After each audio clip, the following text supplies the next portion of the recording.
Hello ladies and gentlemen and welcome to another edition of Game Poke. Today we have great news. Another 10 games has been revealed for the Sega Genesis Mini / Classic / whatever you want to call it. I don't care, this is great news and I'm super excited.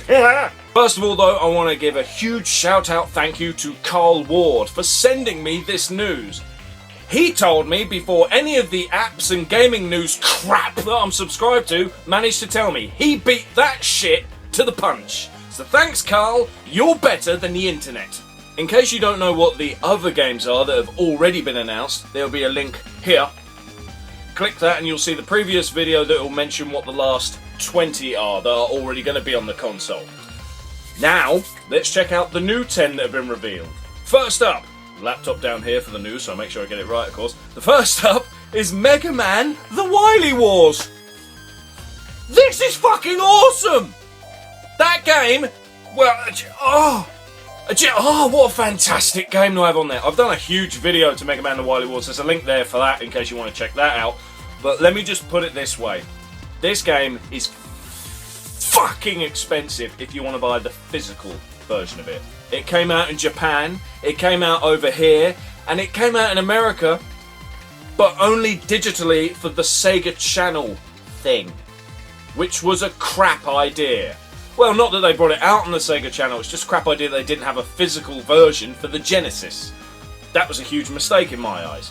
And the PAL version, well, as you can imagine, it ran at a PAL speed and it did not translate well. The jumps were the music was and a lot was just it was wrong. But of course this is going to be, fucking better be anyway, you fucking cunts. It will be at the Genesis speed of your 60 hertz. Not your 50, your 60. So there's something to be excited about. As if we didn't already have games that made this worth buying. This is going to be a £70 console.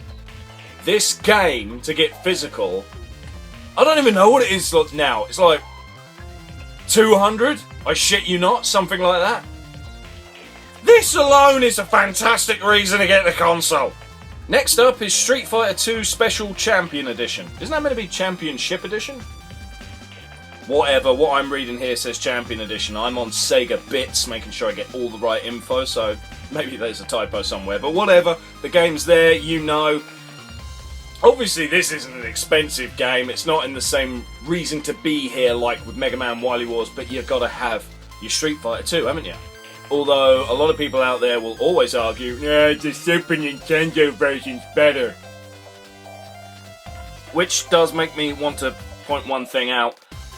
In Japan, I think in Japan, you get the 6-button controller with this Genesis Mini. But in the rest of the world you get the 3-button controller. 3-button controller with Street Fighter 2. You see the problem. Now, you can get round the problem if you go and buy Retrobit's latest controller. You can get the USB end-in one basically in that. Well, I can't see why it wouldn't work in the Sega Genesis Mini. I'm sure it'd work, but nonetheless, not the controller that comes with the console. It's a 6-button game basically, and you're giving us 3-button controllers. Sounds like a mistake, but meh. Then we get Sonic Spinball. I have a lot of nostalgia for Sonic Spinball, yet I'm crap at it. I only know one person who said they were awesome at it. Who was it? Was it Paul or was it Ian? I want to say it was Ian who said he was good at it. And he came round and played it. And yeah, he won. He said, oh, I'm well out of practice. No, you're not. You're as shit as I am. But nostalgia. So I suppose you've got to have your nostalgia. But I'm not super excited for that one. Especially when we already have Sonic 1 and 2. Although this has proven that Sonic 3 hasn't been added to the list. I think people would have preferred 3. And here we have Phantasy Star 4.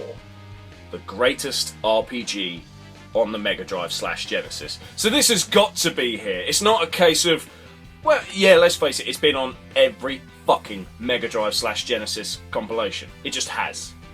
but it needs to be because it's another bloody expensive game. There is the slight pisser though that Phantasy Star 4 is like the continuation of 1, 2 and 3. If you haven't played 1, 2 or 3, or if you're not familiar with the story at least, a lot of it's going to be like, okay. So, I get why it needs to be there, but at the same time it's like, it's everywhere else. Beyond Oasis. What did I say last time? Give us Beyond Oasis, also known as Story of Thor. Story of Thor? Story as Thor? No, Story of Thor. Sorry, I'm losing my mind. Beyond Oasis was one of the games I said, please to fuck put it on the Sega Genesis Mini. And I have! Brilliant. Yes, I'm overexcited and you probably think I'm weird for that. They don't care. Then Ghouls and Ghosts. Brilliant. A fucking hard game, but a fantastic one. There's nothing bad about the game in my eyes. Although I won't lie, I always preferred the Master System version. But that was one of the first games I ever played as a kid, so maybe I'm nostalgia blind. Maybe, but I know so many people are going to be psyched for this. This is another great game to add to the list. Yay. Alex Kidd in the Enchanted Castle.